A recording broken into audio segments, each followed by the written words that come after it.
we got the smart jacked up. Probably going to sit here for a while as I'm redoing the differential. Have to pull the whole differential out. Well, that didn't work. I hope I can save this. And I've got this new design here. There should be another one-way. So when the motor will be tied to these, so when it drives the wheels, but when the wheels go, they'll just be able to freewheel. And it pretty much has zero backlash, so hopefully it doesn't break. It's all made out of 4340 hardened steel, little dowel pins, little 3D printed retainers just to hold them in place. So we got it up on jacks. I got this new floor, but I don't want to damage it, so I put my jacks on an additional piece of flooring just so it doesn't leave, you know, little creases in the coins. So now we got to pull the CV axles out. I got to replace the boot on this one, and then I got to redo the diff. Okay, here's all the pieces to the diff.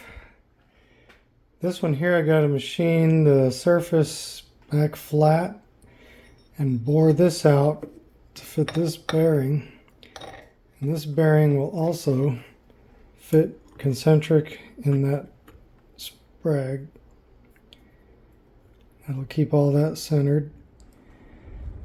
Okay, I got the center of this machined out. I made a new surface here for the seal and a new ledge. This shredded part doesn't matter, it doesn't use it for anything. And then I got the bearing.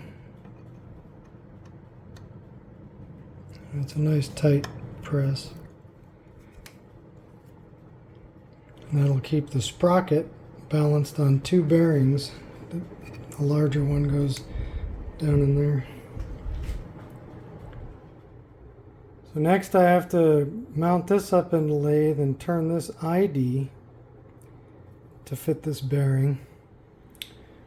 I'm going to machine the inside of this one-way ramp. The bearing's started. It's a pretty good tight fit. And this will also line up to the aluminum hub, keeping the sprocket and everything concentric. We'll get started on doing the holes in that aluminum disc. I just got through drilling out the 8 mounting bolts for the one-way ramp assembly. That'll be for these little M6 bolts. I just clear the bearing, but they're actually going to go this way. So now I have to counterbore. I got to counterbore the head flush with this surface. So I'm using, this should work. Just put that in the drill press and a little bit of oil on it.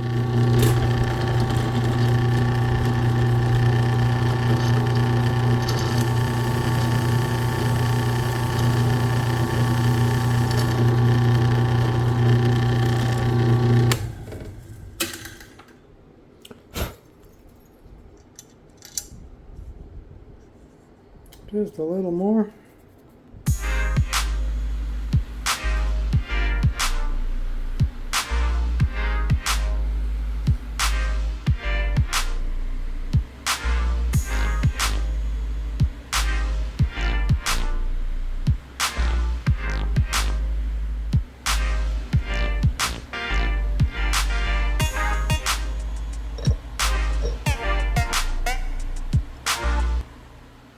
Put some long screws in there to line it up as I press it in place.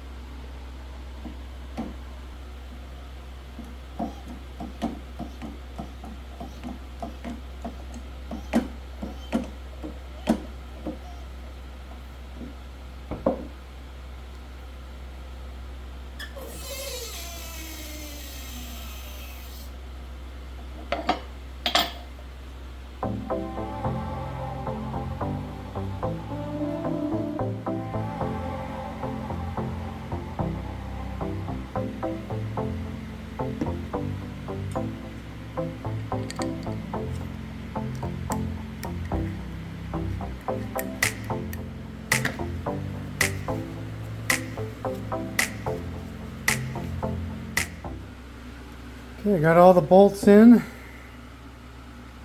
Essentially, this is now going to be like one piece.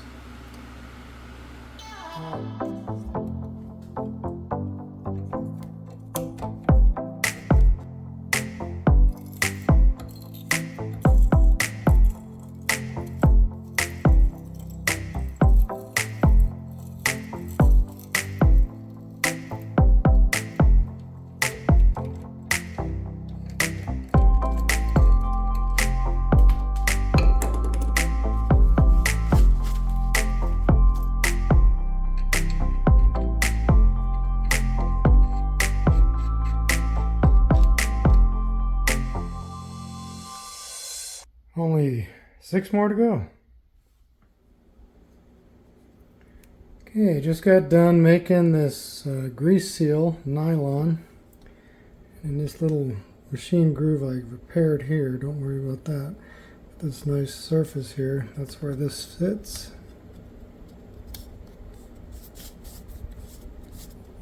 It's going to be slipping like that while the car is in electric and the sprocket's stopped. I'll just be going around. And then it fits on here. And it'll be the grease seal. Okay, I'm working on the one-way roller pawl. So I always 3D print a piece first to test fit.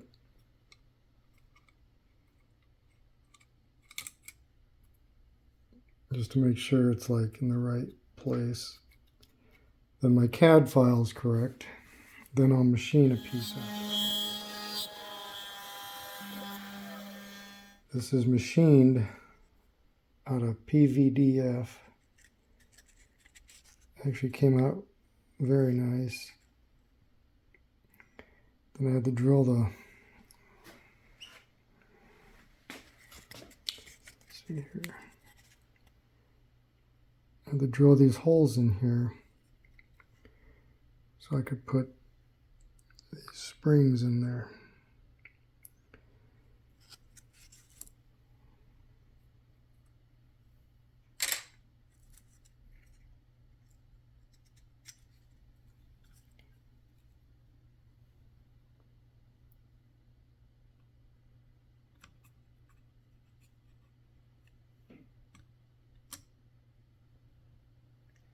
It will be this bearing will be in here keeping this concentric. Now hopefully that works to keep the pawls kicking back out. Okay, here we go, putting it together for the final time. Got some grease packed in there and around here, and now we take this piece.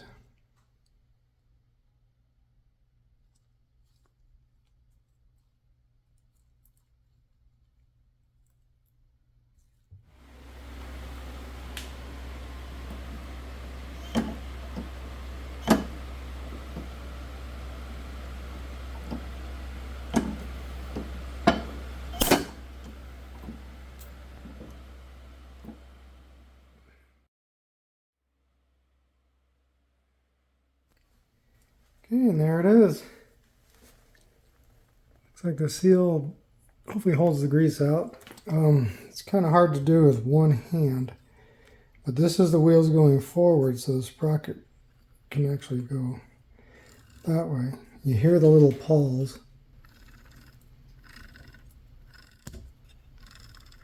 And then when it goes the other way, it locks up.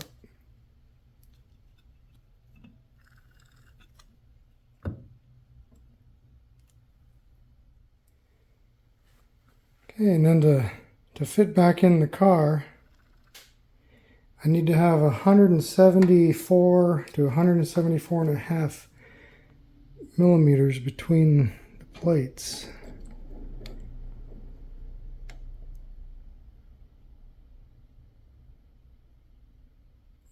So it'll actually, once it's in the car, it'll probably open up a little bit. So it'll pull this gap open tight just a little bit. Here I've got the old chain and the new chain lined up at the beginning. And as you can see, the older chain starts getting longer. And by the end of my chain, I'm off by half a link. Okay, got the new chain draped up over the sprocket, pushed out of the way, and we can put the differential back in. Okay, once I got the diff installed under the car, I actually had to remove another link. Better to be too long than too short on that, I guess. So now, after I used this tool to press the side of the master link on, I have this tool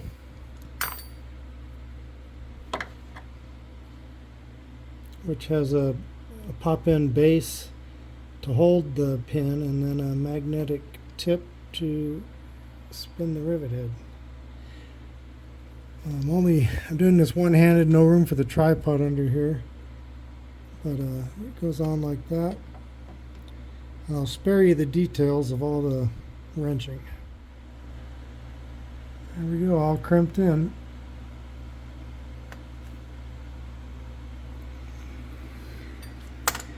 This one runs a lot smoother than the other one. You know, it's just like real easy. So there'll be less friction on the car when it's going down in electric mode. Then the chain just pulls the diff. And again, you know, it's got the torque to pull the chain backwards.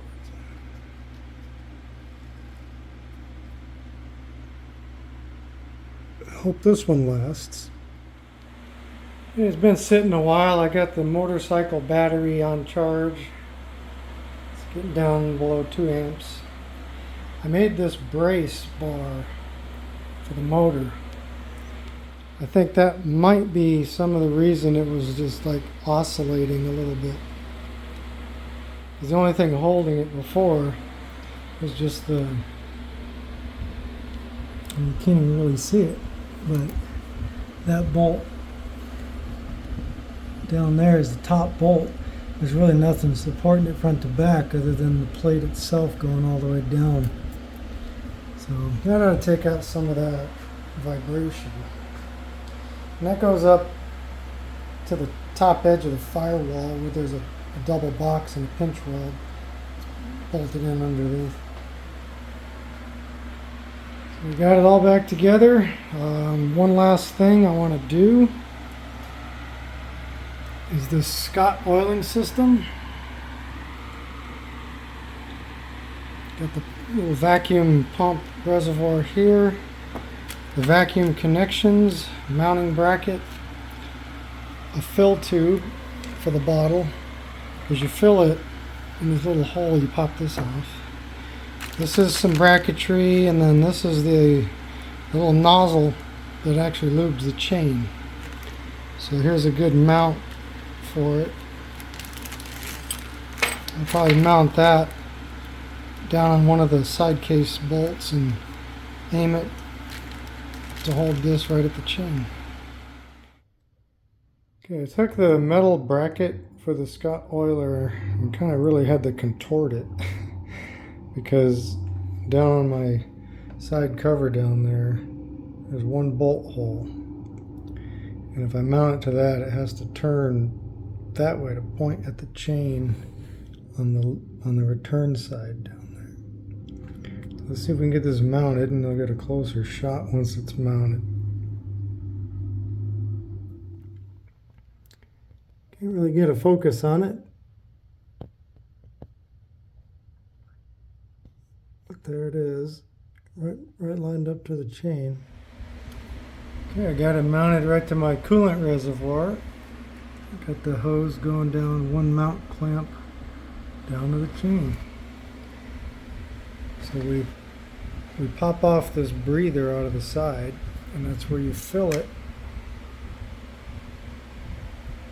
with this tip.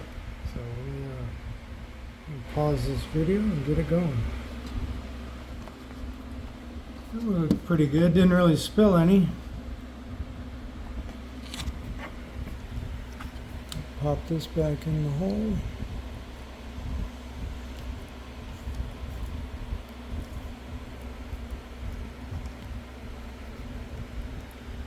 It's like a little breather cap and a plug at the same time. Now I just have to hook this vacuum down. There's a vacuum hose right here. Let me get that. Okay, I got the vacuum line connected. I don't like this, so I'm gonna reprint a new bracket here that has like a third hole for this one.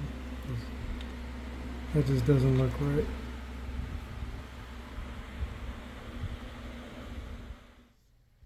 Okay, I made that new 3D printed bracket that holds the third hose. It looks a lot cleaner. Got the throttle connected. This time it was all the way to full. So this is going to be dangerously fast or scary, or I'll never even try it.